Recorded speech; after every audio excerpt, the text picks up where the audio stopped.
स्वभारूढ़ा महाभीमा घोरद्रष्टुमुखी तत्पर भोजा मुंडमाला भरा भयंकरं शिवं मुंडमाला भरधरा देवी रूढ़ो दिवादिगम बलम एवं संचित काली श्मशान लयवासिना जगज्जननी माँ काली आदि दिन इष्ट देवता शनिश्वर देवता लक्ष्मीनारायण जगन्नाथ बलभद्र सुभद्रा सुदर्शन जी तत्परतामूर्ति देवता इष्टदेवी माँ जगज्जननी खंडुआड़ी जो मैंने आज आष्ट्र संवादर दैनिक राशिफल कार्यक्रमटी देखुंट शुणुंट से आज दिनटी सुख समृद्धि मानसिक पारिवारिक शांति उत्तम स्वास्थ्य और संपदर दिन हो यह ही जगन्नाथ पाखे कामना करी आरंभ करुचु आज आमर दैनिक राशिफल कार्यक्रम।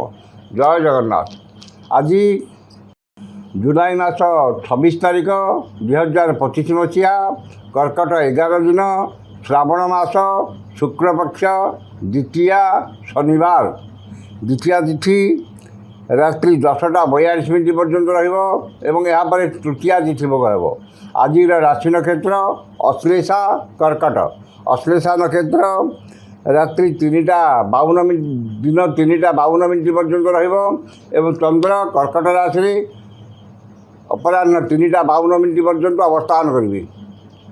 द्वितीया तिथि जो कखारू खाइबा मना खाइले श्रीहीन एवं आज जो माने चंद्र दर्शन करेंगे से एक मास पर्यंत अर्थ कष्ट मुक्ति पाइबे। ये रही आज पंजिका वर्तमान जानी नवा केमिति कटिब 12टी राशि व्यक्ति मानकर आज दिन।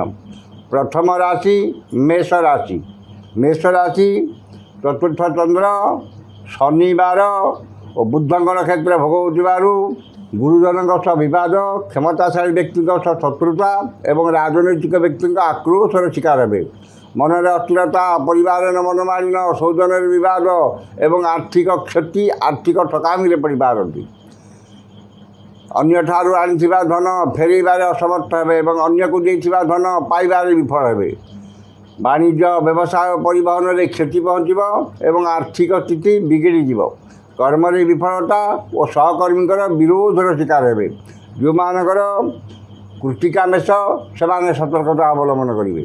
शुभ रंग लाल संख्या 11 आराधना प्रभु हनुमान। वृष राशि तृतीय चंद्र और घाट बार जो घाट बार प्रभाव रहा। शुक्रवार शनिवार और बुध नक्षत्र भोग होतिबारु नूतन कर्मारंभ करिपारंती कि नूतन नियुक्तिर खबर मिल पारे। मनरे प्रसन्नता परिवार सुख शांति सौजन सुसंपर्क एवं भाई भौनी साहाय्य सहयोग प्राप्त करेंगे। सुखबर सुसंवाद मिल एवं समस्त कर्म सुचिंतित पदक्षेप ने। वाणिज्य व्यवसाय परिवहन में आय अति उत्तम हो। कर्म सफलता और समस्त कर्म निजर श्रेष्ठता प्रतिपादन करेंगे। जो मानकर रोहिणी वृष से उपकृत हे। शुभ रंग नील संख्या 4 आराधना प्रभु श्रीराम। मिथुन राशि द्वितीय चंद्र द्वितीया तिथि शनिवार बुध नक्षत्र भोग होतिबारु समस्त आशा आकांक्षा अभिलाष पूर्ण एवं धन संपद प्राचुर्य प्रतिपत्ति वृद्धि पाइब। आकस्मिक धन लाभ कौन विशेष सूत्र धन प्राप्ति एवं अन्य को देइथिबा धन हृत धन फेरी पाइबे। खर्च प्रति अनाग्रह संचय प्रति मन में आग्रह प्रकाश पाइब एवं आयर किछि अंश संचय विनियोग करेंगे। वाणिज्य व्यवसाय परिवहन में आय अति उत्तम हो एवं नूतन व्यवसाय पाई चुक्तिबद्ध हे। कर्म आशा ठारू अधिक सफलता उच्च सम्मान उच्च पदवी प्राप्त हो। जो मानकर आद्रा मिथुन से उपकृत हे। शुभ रंग मेरून संख्या 8 आराधना माँ त्रिपुर सुंदरी। कर्कट राशि श्री चंद्र जोगु मनरे प्रसन्नता सौजन सुसंपर्क परिवार सुख शांति बंधु बांधव सद्भाव सद्भाव और पड़ोशी साहाय्य सहयोग प्राप्त करेंगे। सौजन परिजन बंधु बांधव सहकर्मी सहयोगी साहाय्य सहयोग मिल एवं चाली चलन व्यवहार कथबार्ता मार्जित और सर्वजना आदृत हो। ଆମୋଦ ପ୍ରମୋଦ ମଉଜ ମଜଲିସରେ ଅଧିକ ଆଗ୍ରହ ରହିବ ଏବଂ ପରିବାର ପ୍ରତି ଅଧିକ ଦୁର୍ବଳତା ପ୍ରକାଶ ପାଇବ। ବାଣିଜ୍ୟ ବ୍ୟବସାୟ ପରିବହନରେ ଆୟ ଯାହା ହେଲେ ମଧ୍ୟ ମନରେ ଆତ୍ମସନ୍ତୋଷ ଆତ୍ମତୃପ୍ତି ରହିବ। କର୍ମରେ ଆଶାଠାରୁ ଅଧିକ ସଫଳତା ଓ ଉଚ୍ଚ ସମ୍ମାନ ଉଚ୍ଚ ପଦବୀ ପ୍ରାପ୍ତ ହେବ। ଯେଉଁମାନଙ୍କର ପୁଷ୍ୟା କର୍କଟ ସେମାନେ ଉପକୃତ ହେବେ। ଶୁଭ ରଙ୍ଗ ଗୋଲାପୀ, ସଂଖ୍ୟା 3, ଆରାଧନା ମା ସମଲେଶ୍ୱରୀ।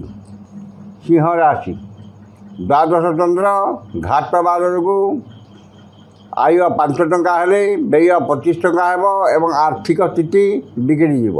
ମନରେ ଦୁଶ୍ଚିନ୍ତା ଦୁର୍ଭାବନା ହତୋତ୍ସାହ ଭାବ ପ୍ରକାଶ ପାଇବ ଏବଂ ଚାଲି ଚଳନ ବ୍ୟବହାର କଥାବାର୍ତ୍ତା ବିବାଦୀୟ ହେବ।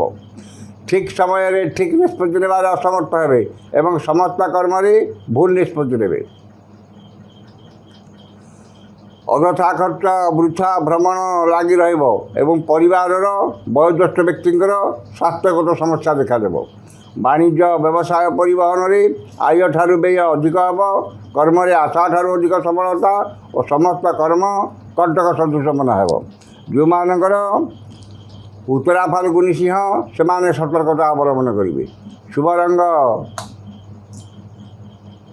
ସିଲଭର, ସଂଖ୍ୟା 11, ଆରାଧନା ପ୍ରଭୁ ଗଜାନନ। କନ୍ୟା ରାଶି, ଏକାଦଶ ଚନ୍ଦ୍ର ଓ ଘାତ ବାର ଯୋଗୁଁ ଘାତ ବାରର ପ୍ରଭାବ ରହିବ ନାହିଁ। ଧନ ସମ୍ପଦ ପ୍ରାଚୁର୍ଯ୍ୟ ପ୍ରତିପତ୍ତି ବୃଦ୍ଧି ପାଇବ ଏବଂ ଆୟର ନୂତନ ମାର୍ଗ ଖୋଲିବ। ସମସ୍ତ ଗୁରୁତ୍ୱପୂର୍ଣ୍ଣ ନିଷ୍ପତ୍ତି ନେବାରେ ସମର୍ଥ ହେବେ ଏବଂ ସମସ୍ତ କର୍ମରେ ସୁଚିନ୍ତିତ ପଦକ୍ଷେପ ନେବେ। ଆକସ୍ମିକ ଧନ ଲାଭ, କୌଣସି ବିଶେଷ ସୂତ୍ରରୁ ଧନ ପ୍ରାପ୍ତି ଏବଂ ଅନ୍ୟକୁ ଦେଇଥିବା ଧନ ହୃତ ଧନ ଫେରି ପାଇବେ। ବାଣିଜ୍ୟ ବ୍ୟବସାୟ ପରିବହନରେ ଆୟ ଅତି ଉତ୍ତମ ହେବ ଏବଂ ନୂତନ ବ୍ୟବସାୟର ସୁଯୋଗ ଦେଖିବ। କର୍ମରେ ଆଶାଠାରୁ ଅଧିକ ସଫଳତା ଉଚ୍ଚ ସମ୍ମାନ ଉଚ୍ଚ ପଦବୀ ପ୍ରାପ୍ତ ହେବ। ଯେଉଁମାନଙ୍କର ହସ୍ତା କନ୍ୟା ସେମାନେ ଉପକୃତ ହେବେ। ଶୁଭ ରଙ୍ଗ ସବୁଜ, ସଂଖ୍ୟା 12, ଆରାଧନା ମା ଛିନ୍ନମସ୍ତା। ତୁଳା ରାଶି, ଦଶମ ଚନ୍ଦ୍ର ଶନି ବାର ଓ ବୁଧଙ୍କ ନକ୍ଷତ୍ର ଭୋଗ ହେଉଥିବାରୁ କର୍ମରେ ଉନ୍ନତି, କର୍ମ ପ୍ରତି ଏକାଗ୍ରତା ଆନ୍ତରିକତା ଅଧିକ ରହିବ ଏବଂ ସମସ୍ତ କର୍ମରେ ଆଶାଠାରୁ ଅଧିକ ସଫଳତା ମିଳିବ। ମନରେ ପ୍ରସନ୍ନତା, ଚାଲିଚଳନରେ ସଂଯମତା, ବଚନରେ ମଧୁରତା ଏବଂ ସମସ୍ତ କର୍ମରେ ସ୍ୱଚ୍ଛତା ଓ ସମୟାନୁବର୍ତ୍ତିତା ଆପଣାଇବେ। ବାଣିଜ୍ୟ ବ୍ୟବସାୟ ପରିବହନରେ ଆୟ ଅତି ଉତ୍ତମ ହେବ। କର୍ମରେ ଆଶାଠାରୁ ଅଧିକ ସଫଳତା ଓ ସହକର୍ମୀଙ୍କର ସହଯୋଗ ମିଳିବ। ଯେଉଁମାନଙ୍କର ସାଥୀ ତୁଳା ସେମାନେ ଉପକୃତ ହେବେ। ଶୁଭ ରଙ୍ଗ ନୀଳ, ସଂଖ୍ୟା 2, ଆରାଧନା ପ୍ରଭୁ ଶ୍ରୀରାମ। ବିଛା ରାଶି, ନବମ ଚନ୍ଦ୍ର ଯୋଗୁଁ ଧନ ମାନ ସମ୍ମାନ ସୌଜନ୍ୟରେ ସୁସମ୍ପର୍କ, ପରିବାରରେ ସୁଖ ଶାନ୍ତି, ପଦସ୍ଥ ଅଧିକାରୀଙ୍କ କୃପା ଏବଂ ନିଜର ପ୍ରିୟ ବନ୍ଧୁ କିମ୍ବା ପୁରାତନ ବନ୍ଧୁଙ୍କଠାରୁ ସହଯୋଗ ପ୍ରାପ୍ତ ହେବ। ମନରେ ଉନ୍ନତ ଚିନ୍ତାଧାରା ଉଚ୍ଚାଭିଳାଷ ପ୍ରକାଶ ପାଇବ ଏବଂ ଉନ୍ନତିମୂଳକ କର୍ମରେ ଧ୍ୟାନ ଅଧିକ ରହିବ।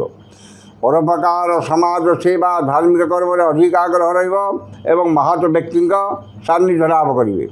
ବାଣିଜ୍ୟ ବ୍ୟବସାୟ ପରିବହନରେ ଆୟ ଅତି ଉତ୍ତମ ହେବ।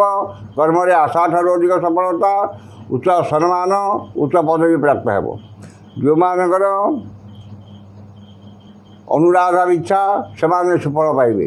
ଶୁଭ ରଙ୍ଗ ଗୋଲାପୀ, ସଂଖ୍ୟା 11, ଆରାଧନା ମା ଚଣ୍ଡୀ। ଧନୁ ରାଶି, ଅଷ୍ଟମ ଚନ୍ଦ୍ର ଯୋଗୁଁ ମନରେ ବିରକ୍ତି ଭାବ ଓ ଚିଡ଼ିଚିଡ଼ାପଣ ପ୍ରକାଶ ପାଇବ ଏବଂ ଚାଲି ଚଳନ ବ୍ୟବହାର କଥାବାର୍ତ୍ତା ବିବାଦୀୟ ହେବ। ଉଚିତ କର୍ମରୁ ବିଚ୍ୟୁତ ହୋଇ ଅନୁଚିତ କର୍ମରେ ଆଗ୍ରହ ରଖିବେ ଏବଂ ସମସ୍ତ କର୍ମରେ ଭୁଲ ନିଷ୍ପତ୍ତି ନେବେ। ମନ ଅସ୍ଥିର, ବିଷାଦଗ୍ରସ୍ତ, ଚାପଗ୍ରସ୍ତ ରହିବ ଏବଂ ଶାରୀରିକ ପୀଡ଼ା ଭୋଗିବେ। ବାଣିଜ୍ୟ ବ୍ୟବସାୟ ପରିବହନରେ ଆୟଠାରୁ ବ୍ୟୟ 2 ଗୁଣ ଅଧିକ ହେବ। ଆର୍ଥିକ ସ୍ଥିତି ବିଗିଡ଼ିଯିବ।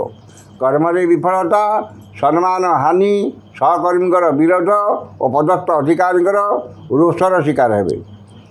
ଯେଉଁମାନଙ୍କର ଉତ୍ତରାଷାଢ଼ ଧନୁ ସେମାନେ ସତର୍କତା ଅବଲମ୍ବନ କରିବେ।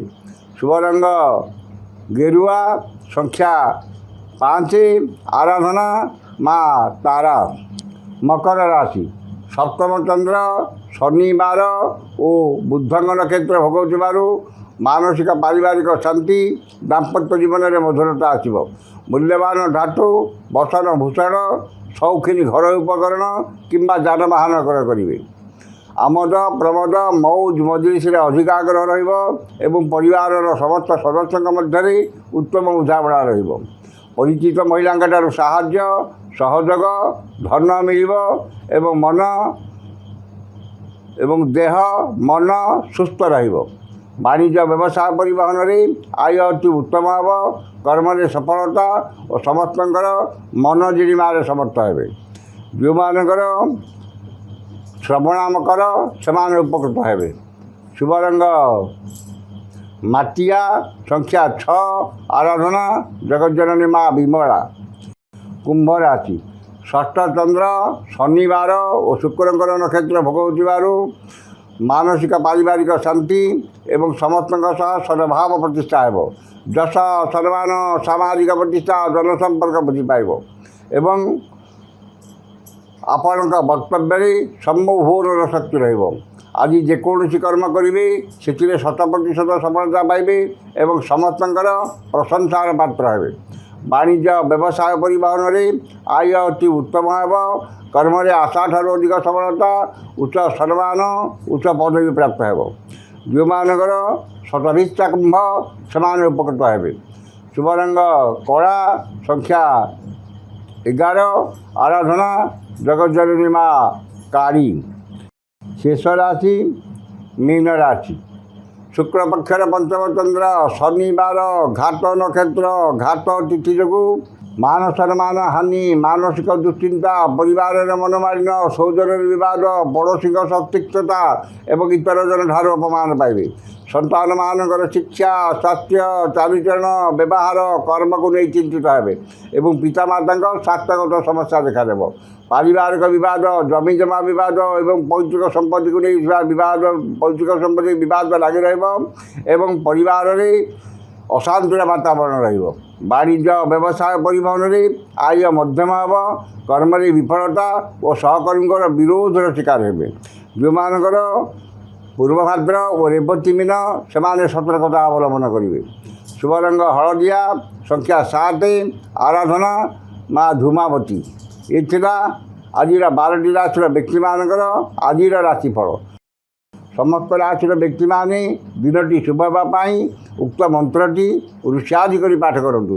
ଋଷ୍ୟାଦିଟି ହେଲା ଓଂଶ୍ରୀ ଶନିଶ୍ଚର ମହାମନ୍ତ୍ରସ୍ୟ କାଶ୍ୟପ ଋଷି ଅନୁଷ୍ଠୁପ ଛନ୍ଦଃ ଅଦ୍ୟ ଦିବସ ଦିବସାଧିପତି ଶନିଶ୍ଚର ଦେବତା ସୁବିତୟେ ଶନିଶ୍ଚର ଦେବତା ମନ୍ତ୍ର 178 ସଂଖ୍ୟକ ମନ୍ତ୍ର ଜପେ ବିନିଯୋଗ। ଏ ଋଷ୍ୟାଦିଟିକି ଥରେ କରିବେ। ମନ୍ତ୍ରଟି ହେଲା ଏବଂ ଐଂ ହିଂ ଶ୍ରୀଂ ଶନୈଶ୍ଚରାୟ ନମଃ। ଏ ମନ୍ତ୍ରକୁ ସକାଳେ 108 ଏବଂ ସନ୍ଧ୍ୟାବେଳେ 108 ପାଠ କରନ୍ତୁ। ନିଶ୍ଚିତ ଭାବରେ ଦିନଟି ଆପଣଙ୍କର ମଙ୍ଗଳମୟ ଏବଂ ଶୁଭମୟ ହେବ। ଆଜି ତ ସମୟ ସରିଯାଇଛି, ଆସନ୍ତାକାଲି ଦେଖା ହେବ ଠିକ୍ ଏହି ସମୟରେ। ବିଦାୟ ଦିଅନ୍ତୁ। ଜୟ ଜଗନ୍ନାଥ।